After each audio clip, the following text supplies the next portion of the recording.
Hi, everyone. Thank you for joining. I'm Antoinette Sullivan with Proxima Realty, and I'm here today with Richard Thierry, a mortgage expert with Nexa Mortgage. We have a lot of great information to share with you. So, if you hear something of interest to you, please drop your message in the chat and we'll be responding as soon as we can. Also, if you would like a recording of today's message, please feel free to leave your contact information in the chat and we will definitely get you a recording. Richard, thank you for joining. How are you today? Doing very well. Thank you for having me. It's a wonderful day. Well, let me put something up on the screen. I said I was going to share this. Um, So today, our topic is expert steps to secure a better loan term. So again, thank you. Richard and I come together at least twice a month to share information that will help you become a real estate owner or investor or just help you get ready for the process. And the process is multi-step in the home buying process. And before we continue, I just want to let you know a little bit about myself. My name is Antoinette, and I'm with Proxima Realty. And I am an Army veteran, as you see there. And I'm a mother of three, and I have a granddaughter. And I enjoy the whole business of real estate and helping families secure real estate for their own. And so I'd like to dive in with Richard. Richard has a lot of information to share. So let's dive in, Richard. Absolutely. Thank you so much, Antoinette. This is I have to tease you because I don't know if you smiled until you mentioned the granddaughter. So we're gonna have to work on that. My good friend at the bowling alley says his famous line is, "If I knew the grandchildren were going to be this much fun, I would have had them first." And I can certainly attest to that. I have three of my own, and I am always quick to lean to their side when the arguments come together. You know, we're really excited, as you already sort of shared, Antoinette, about today. I kind of look at it as the elephant in the room because today we're talking about credit, and it is often misperceived is what the credit is. And I sarcastically say to some people sometimes, don't decline yourself, let me do it, right? As your lender. You're not really turned down until the lender tells you you are turned down. And one of the reasons that you and I work so well together, Antoinette, is the process, the steps to the process that you so completely understand. Even your comments that we were having offline about suggesting people take a look at their credit even before speaking with me, you know, and I don't have a problem with that at all. It goes against my little sarcastic joke, but certainly knowledge is power. So today I'm gonna quickly go through a few slides today.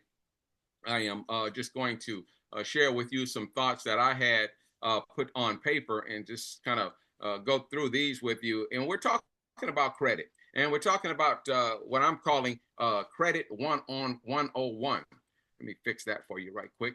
And this is a situation where you got to know what you're getting into before you start the whole process. And what I mean by that is, where are you with credit, and what does it stand for? What does it mean? And all those type of things. One thing that we want to start with is just what the lenders use, and it's called the FICO. What is a FICO score, right? What does that mean? Does that equate to anything? Well, you know, FICO is something that was put together called the Fair Isaac Corporation, right? What is the Fair Isaac Corporation? It's just that. It's a corporation founded by these two gentlemen, Mr. William Fair and Earl Isaac. Exactly. Fair Isaac is just an engineer. One of my favorite words, one of my many overused words is engineering. You know, engineering is being defined as of working artfully to bring something about. And that's what they did. They worked artfully to bring something about. What did they bring about? They brought about basically a mathematic equation of looking at people to determine their credit worthiness. And now, here it is, some several years later, we're still using this method. This is where it all begins. You know, being a long time lender like I am, when I meet you, I'll let you verbally tell me what your credit score is. And you know what? We can go forward based off of that number. However, if that is not the true number, then we will make a quick change and use the exact number. What are you getting at? I'm getting at what your score could be. Here's an example of a score that is 639. The source of this score is from TransUnion. It's TransUnion, one of three bureaus: TransUnion, Equifax, and Experian. This particular score is 639. Is that a good score? Is that a bad score? You know, some people will say their score to me in a question capacity. What's your score, sir? 647. What? What are you doing? I'm asking the questions here. And so they're not sure. And so what does that tell me? That tells me two things. First of all, they're not sure about their score, and they don't know whether or not if it's a good score or not. Well, if you let someone named Richard run your credit, you'll get this type of information. Down here below, I have it highlighted. Your credit score, sorry about that, your credit score, it ranks higher than 21% of U.S. consumers, it says. What does that mean? Well, let's look at the glass half full or half empty. If it was half empty, I would say to you, then 79% of U.S. consumers have better credit than you. That's almost 80%, you guys. You know, you're in the lower 20% rank with a 639 score, okay? As you can see, the scores range from 309 to 839, and you're closer to the middle than you want to be. So what do we do about that situation? We get to a point where we have to make some changes, right? We get to the point where how is it that we have arrived at the 639 score? You remember the little joke I just said? I said the person says to me 647 with a question mark, right? Well, I want to give them an answer to that. The biggest reason a person's score is lower than they should be is that they just haven't paid their bills on time. The scores are indicative of the fact that you've broken the contract. What was the contract? The contract was, I will accept the credit and I will pay you back a certain amount on a certain day, or no later than a certain day, I should say. Typically, if that has not been obligated and you have late payments reported on your credit, that is the immediate reason that they'll go down. Then there's the larger things: repossessions, foreclosures, collections. You know that medical collections are not counted against you when it comes to your mortgage loan. They bring your score down, but we don't ask you to pay them off or do anything like that. We just sort of ignore them. So that's kind of a little catch-22, isn't it? Right? Here it is that Kaiser says you owe them $4,000, and it took your score from 700 to 600, but the bank isn't going to do anything about it. So we're going to get into my next question when I dive into that. The other issue is things being maxed out. So this guy tells me, hey, yeah, I got 7 credit cards and I pay them all on time. Yes, sir, but your average credit card limit is $4,000 and your average balance is $3,999.99. You have a lower credit score, sir, even though you pay your bills on time. The proper use of credit was a short-term loan. You were to get that money on Friday and pay that money back the next Friday when you got paid. If that wasn't obligated, that's how the scores got low. So then the next question comes: can we get out of this situation? Absolutely, we can. The story I was giving Antoinette earlier was about a movie called Apocalypto. After the trauma that the poor man had been through and his whole village had been decimated, his wife asked him, now what do we do? I mean, everything seems like it's in ruin, like some people's credit report. And he says to his wife, we look for new beginnings. You can look for new beginnings, you guys. The metaphor the credit repair company gives me is a burning building. And it says the further you're away from the burning building, the safer you are. The more you put your negative credit history in the past and replace it with new good credit history, your score can go up tremendously. I always recommend secured credit cards. A secured credit card is when you mail the company $500 or give them your debit card for $500. They give you a card, you use that card, and you pay on your own money. However, the benefit is that they are reporting it as though it was not a secured card to the TransUnion, Equifax, and Experian companies, and they're saying, hey, I don't know what you guys are talking about. This guy always pays on time. His score is no longer 647. Now it's 702. Richard likes that because now we've got more products and things that we can offer. So Richard, let me ask you a question about borrowers. Okay, so should borrowers pay down their credit cards in full each month, or is it better to leave a small balance? I like the small balance answer. I'm going to get into a simulator in a little while, Antoinette. And believe it or not, those numbers, when I simulate a future score or score improvement, the consistency seems to be that with the lower $10, $20, $40 balance, I am seeing a better result on the credit reports when those things are attained. All right, can we get out? We've answered that. You've got to get out. Listen, your ability to make a high-end purchase is more based on your credit history than it is the balance in your bank. A bank will loan you 100% of the $800,000 if the credit score is sufficient, if it's better than average. They are so confident. You know what's interesting about a credit score is that the person with a low credit score is looked at in a more positive light than a person with no credit score. You know why? The banks actually, they price it effectively. What does that mean? That means this guy is going to be late.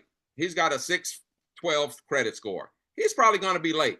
He has to take this 8% interest rate because the likelihood of him being late is pretty high. However, this guy with 800 credit score, he gets the 5% interest rate. Why? Because he can get a loan wherever he wants, and we want to entice him to borrow money from us. It's as simple as that. And so that's the reason that we must get out. We want the best of both worlds. We want to be able to get the money and definitely at a lower cost. So here's an example of my simulator I spoke about. This person had a 577 score. I couldn't do anything with that. Nothing that wouldn't have let me sleep well at night. I could have given them that an 8% rate I just mentioned. That wasn't going to work out because with a credit score like that, they were sooner or later going to throw up the white flag and quit making their payments. So our option was to say, hey, let's use a little less than $6,700 and let's pay these bills down. And let's watch this credit score go from 577 all the way to 650 in only 2 months. Somebody knows that during, if we were to do that now, we'd have this person done by March, maybe April. And they also know that the drive time for buying homes is the summer.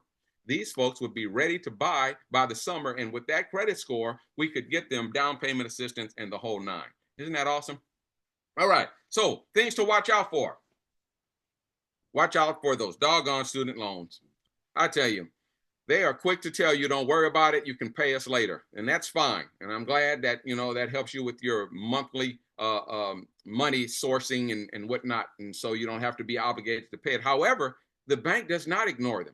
The bank says, if this guy's in forbearance, we've got to look at a 0.05, if it's an FHA loan, 0.05 calculation on whatever the balance of the loan is. And speaking more elementary about that, if you have a $10,000 balance on a student loan, I got to hit you for a $500 a month payment. I don't care about your forbearance. I don't care about your, I forgot the acronym, but the repayment plan that you're in. We've got to hit you for $500 a month payment. Bad news is if it was a conventional loan, as we refer to in the lending world, Fannie Mae, we would hit you for 1%.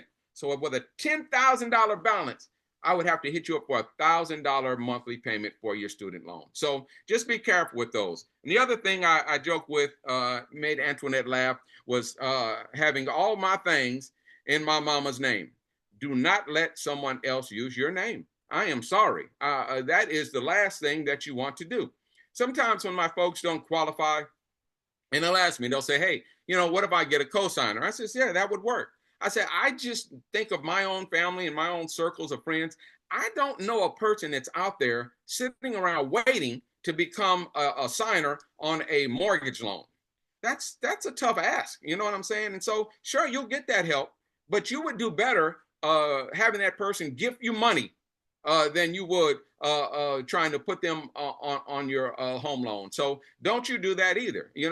Sure, there's going to be situations where it can be done and should be done, but for the most part, you've got to utilize the programs and things that are available to you and try to get everything in your own name. I wanted to share this with you before I close out. This is what we call the significant credit seasoning events. The events, as you see here, are short sale, bankruptcy, foreclosure, and modification. Modification is an interesting one in that a person may be general public wouldn't perceive it as a bad thing. A modification is when you have a mortgage and you decide that you can't pay the mortgage anymore and you want it modified. In other words, the payment's too high. Can you guys help me? Normally, what they'll do in that situation is they'll take a chunk of the money, 400, 300, $200,000, and they'll say, okay, your loan is no longer 500,000, it's 300,000. But now you have a balloon payment of 200,000 at the end. And so they recalculate it and they do everything. Well, the banks don't like that. That's a credit issue for us. Why? Because you have not kept your obligation. You agreed to pay this for 30 years, and now all of a sudden you can't pay it anymore. So you got to look at that, and you see it even with FHA. We will not refinance any loan in a modification, and so look at all four of them, you guys. That's a significant event. Then you have other things such as bankruptcy. I like the FHA. Usually, when I meet someone, they've had a bankruptcy, I steer them toward FHA. It's a 2 years from the dismissal date, and you can get right back on the horse. If it was a conventional loan, it would be 4 years, right? All right, I'm finishing with some positive news. What if the score is this high? What if you've done everything right? What if all of your $40,000 credit limits are at $1,000 and $2,000 and $200? Then you would be looking at a credit score significant to this one, 787. This person says your score ranks higher than 74% of the U.S. consumers. We like this person. You remember I was talking about a 5% interest rate? That's this person, right? This is a person with no points. This is a person with less fees. We're fighting. Us as lenders, we're fighting to give this person a loan. And this is the position that we need to be trying to put ourselves in. This is when you get the obligations and you sign on the contracts, make sure you're paying these guys on time. It's okay. You know, I'm telling you now, I have been in lending for 25 years and I've got good credit. I haven't always had good credit. They slapped me in the face one time when someone told me what I could not have. You don't want to be in that position. Do you want to keep yourself in a positive position? Go ahead and deny yourselves a few other things in the mindset knowing that things will be greater later, right? That's all I had for today, Antoinette. I was talking fast. I went a little long. I apologize. Oh, But I no wanted to worries, no worries. I've question. got some questions. I have a question. You and I were working with a young man who um, had gone out to his credit union and got a pre-approval, and then I got him over to you, and I won't mention his name, but I recently found that he lost his job and has found a new job and was worried that his ability to purchase a home might be impacted. For a borrower who has switched jobs, um, how would you consider a loan for him? Would you ask him to wait until he's worked on his job a little while, or how does that scenario work? The two main questions. The first question, and honestly, let me get the elephant in the room out the way. That's not a harmful thing for us at all that he wasn't at work for a little while. That's not an issue. That happens. Okay. Significant breaks in employment, certainly a red flag. Okay. The guy's off 7 months, 8 months. It's been a year since. Okay. This guy, had a little lapse, got fired even, not of his own volition. That's fine. We're okay with that. So now we're just looking at the current situation. The first thing that would alleviate any kind of questions or concerns would be, what is the setup with the payment? Is he hourly? Is he salaried? If he's hourly and he's working 40 hours a week, we're simply looking at where we're starting and we're going from there. The other thing that would totally eliminate any of the past work experience or issues, I should say, would be if he was a salaried employee. If Antoinette Sullivan has just started at working at Jimco, and she gives me a letter saying Antoinette Sullivan is starting today. It's January 30th. Antoinette Sullivan's salary will be $75,000 a year. Boom, we're done. That's it. I'm done. I don't care that this guy had been off for a year now, because I see now where his income is going to be for the next 12 months, and I'm comfortable with it. So I am not discouraged at all by that scenario, Sister Antoinette. Let me know when and where we need to talk to that guy again. Okay. Now, in the past, there was a thing about the industries having to be similar. Could someone say go from the health industry over to, say, I get it. hospitality? Is that Mhm. is there I think that was my understanding in the past. I don't know if that's still true today, that the industries have to align. That is a question that is answered again by the situation with how the payment is received. Again, the salary trumps everything. The salary says this is this guy's income going forward. And Richard doesn't even have to, we're not looking for the time in line of business anymore. We're satisfied with the fact that there is in contract, a written contract with the employment offer agreement with the new employee that this is them going forward. And that again doesn't bother us at all. And so the changing of the industry is more specific to the person with not a definitive schedule going forward. Then we get worried about it. Then we're like, listen, you're kind of hopping around now. You were doing, you were flipping burgers, and now all of a sudden you're driving trucks, and both of them are part-time. What experience do you have driving trucks, sir? Are you going to be driving a truck for a while, and we just another fly-by-night job with you? And so he'll be looked at closely because of the part-time situation, more so because of the new industry that he fell into. Now, you mentioned earlier that getting a small credit card would be a helpful way to increase a credit score. Are there any other methods? I think we kind of touched on paying down credit card balances. You mentioned leave a small balance. Is there like a trick and quick and dirty percentage that we could use across the board for our creditors? The secured credit card is these guys should be paying me. I typically will, I don't mind saying, I grab a link. I'll go on to firstprogress.com. I will click the apply now button.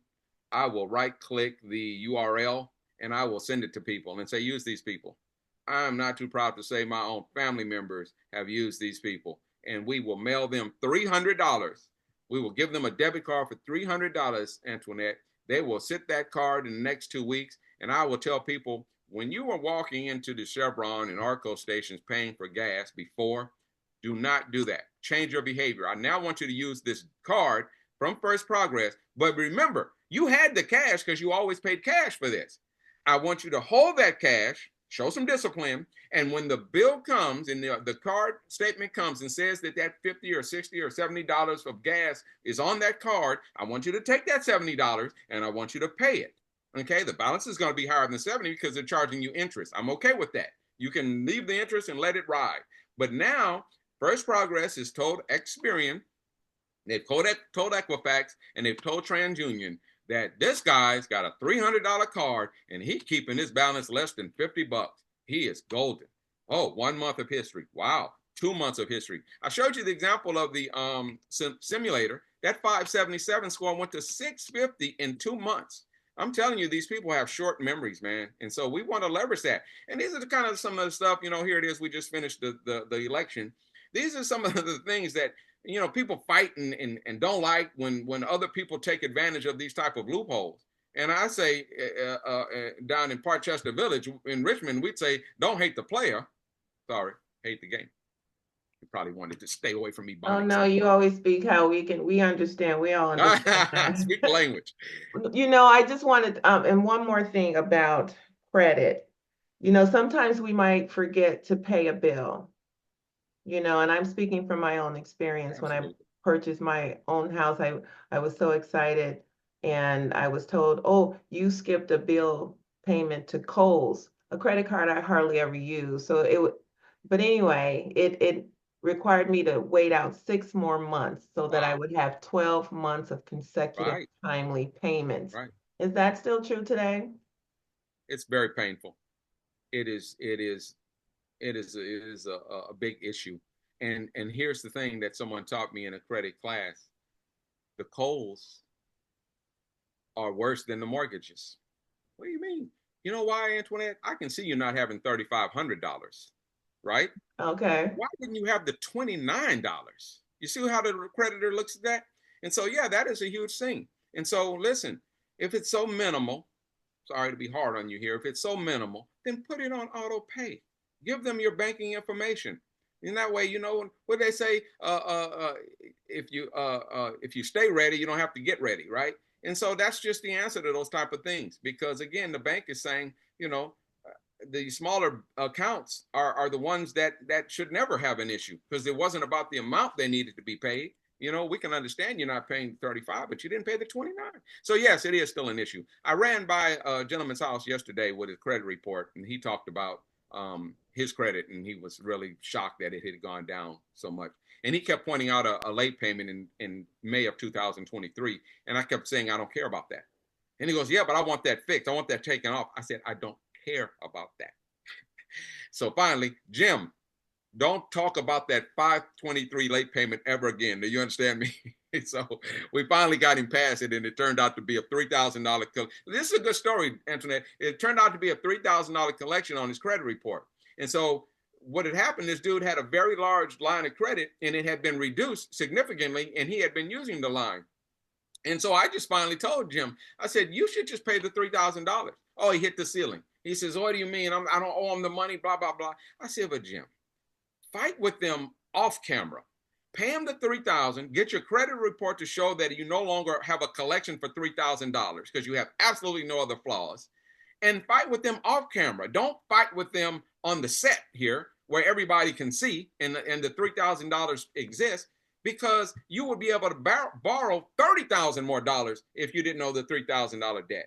So those are the kind of conversations I have with people when I run the credit, and there are some blemishes. There are ways around them. Well, I don't know if we have questions from our viewers. If we do, can we get those in the chat just before we jump off? I think we're almost there.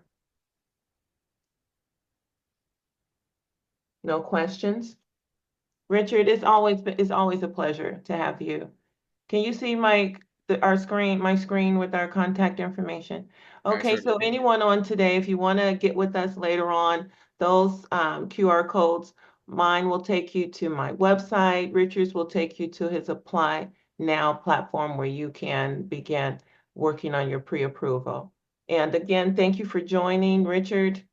I don't know what else you got planned today, but I'm gonna get out there and keep spreading the word in hopes that we can bring more people to home ownership.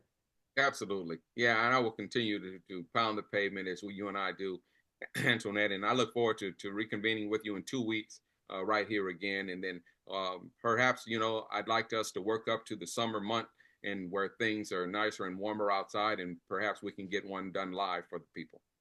I was hoping we could do that today, but yeah, we'll get it. We'll get it. All We'll right. get it. Well, Thank thank you you for for having me. Thank joining. Thank everyone you, for attending. Berna. Thank you, Tia. Thank you, Siobhan, and Giselle. Thank you all. Thank you Bye-bye. all.